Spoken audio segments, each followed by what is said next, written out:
Welcome back to Wild Deer Convenience Store, the suspenseful audio tale unfolding in a mysterious small town. Today, Chapter 3, Products Sold at Huijia Convenience Stores. Anwei Li's first day on the job. What odd encounters await? Let's continue the story. Chapter 3, Products Sold at Huijia Convenience Stores. When Anwei Li woke to the sunlight streaming in the next morning, she stared blankly for a full half-minute, wondering where she was. The curtains were thick with dust, so she hadn't dared close them last night, afraid of stirring up a cloud. The unfamiliar sun lit up the unfamiliar wooden window frame. Her legs, curled under her coat as a blanket all night, ached stiffly. She sat up on the creaking wooden bed, her disheveled reflection pooling on the floor. Without realizing it, the life path she'd carefully copied from others had vanished. She'd once wondered anxiously how long she could keep up the routine. School, university, job, marriage, kids, like everyone else. Now she knew. Not long at all. Looking back, it felt like she hadn't really lived. Looking ahead, she wondered what the right way to live even was. As a child, during class, she'd stare out the window, imagining a dragon swooping down to circle the playground. Teachers would rush to the windows, urging students to stay put. Then the dragon would speak, her name booming through the school. "Where is Anwei Li? I'm here to take her away." "Why take Anwei Li?" a brave teacher might ask. "Because she's special.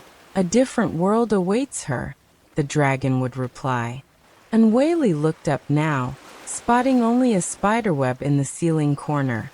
It was a spider, not a dragon. She knew now she wasn't that special. Maybe growing up meant shedding illusions and building a shell, but somehow, she hadn't grown the right one in time. She didn't need a dragon anymore. She could drive herself. But it seemed she could never truly escape. What exactly she was fleeing, though, Anwei Li didn't know. At home, she'd escaped to school. At school, to society. Now in society, there was nowhere left. She checked her phone. Hours until work. With nothing to do and nowhere to go, Anwei Li hesitated, but her growling stomach finally pushed her to get up. After checking her car, she bought bread and yogurt from the convenience store, munching as she wandered the small town. Since she'd be here a few months, she might as well explore. Wild Deer Town, like her new room, was small and outdated but had the basics. Surprisingly, it was busier than yesterday. Mothers chatted in the park with kids playing, and the main street bustled with shops. A post office, auto repair, a church. It felt almost lively. Though she walked slowly, she looped the town in 2 or 3 hours. Heading back to the store, she spotted a middle school about 1,000 meters away. It didn't look like a typical school. The sign read Wild Deer Middle School, but the gate and buildings seemed. Anwei Li had never thought anemic could describe a structure. She glanced at her phone. It was nearly work time, and school dismissal time. She remembered the pre-bell chaos, air buzzing with kids eager to leave.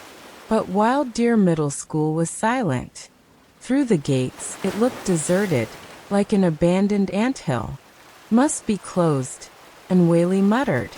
The convenience store sat on a side road linking the town to the highway, on the edge. The area was quiet. The town had been lively earlier, but now, under the warm golden afternoon sun, the cracked roads and chipped sidewalks were empty. Anwei Li was the only one strolling. Turning a corner, she finally saw another person, an elderly woman with a plastic bag. The woman's face was small, round and flat, wrinkled like a stamped seal. Her mouth corners drooped like a zipper. Pull it, and her whole chin might unzip. Anwei Li glanced at her, then looked away, head down, and kept walking. The woman's feet scraped the ground as she shuffled past. A sour smell wafted from her bag, like yogurt left out too long. Anwei Li sped up, walking several seconds before glancing back. The woman was gone, maybe turned down another street toward home.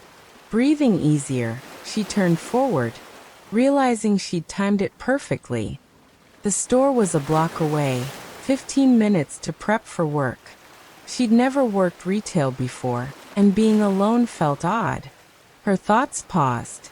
A slow, rustling scrape echoed behind her, like dragging feet.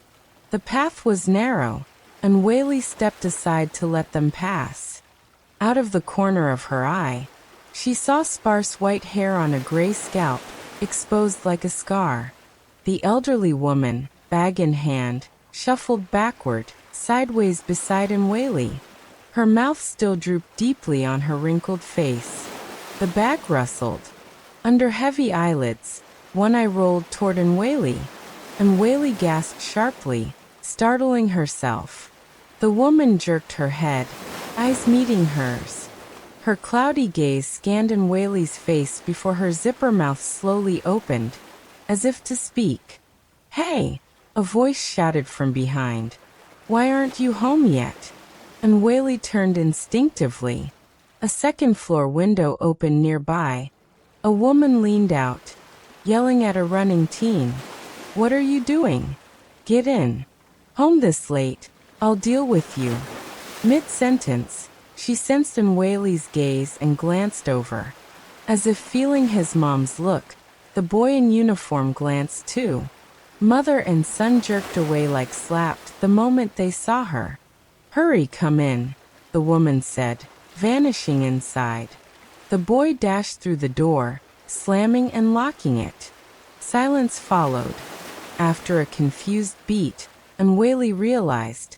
For half a minute, the old woman had been behind her, out of sight. Cold sweat prickled her back. She turned. The woman was gone. Ahead. She shuffled forward normally, so slowly, yet vanished around the corner in a blink. Anwei Li's chest pounded, but she couldn't say why. She'd seen an old woman pass, then backtrack. A mom scolded her kid for being late at barely 5. Then both left. The store was nearby. The town glowed in warm sunset gold, lazy and inviting. What was there to fear? Though the woman was odd. Walking backward. Some old health superstition? Elders often clapped while walking. When Anwei Li entered the store, it was empty. A note on the counter from Apan. "Urgent matter, can't wait. Follow my instructions." He left unlocked, not afraid of theft. And on her first day he should have stayed to guide her. Anwei Li grabbed her blue vest, slipping it on.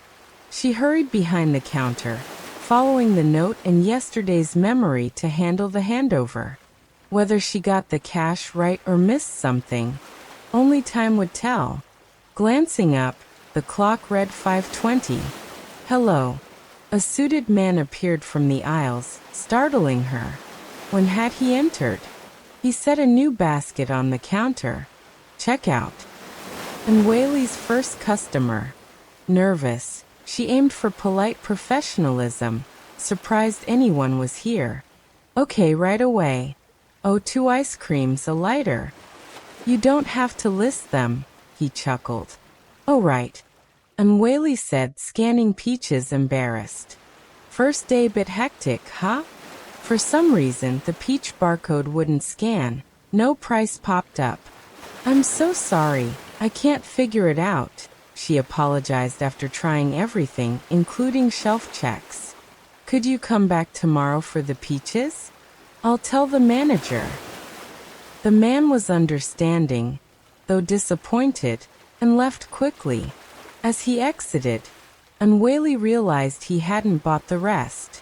Maybe he came just for peaches. The scan was wasted. How to cancel? She sighed, restocking items. As she reached the peaches, something hit her. Huijia convenience store didn't sell fresh fruit. End of chapter 3. What's with the peaches? And those strange town folks? Join us for Chapter 4 to uncover more. Like and subscribe for the next twist.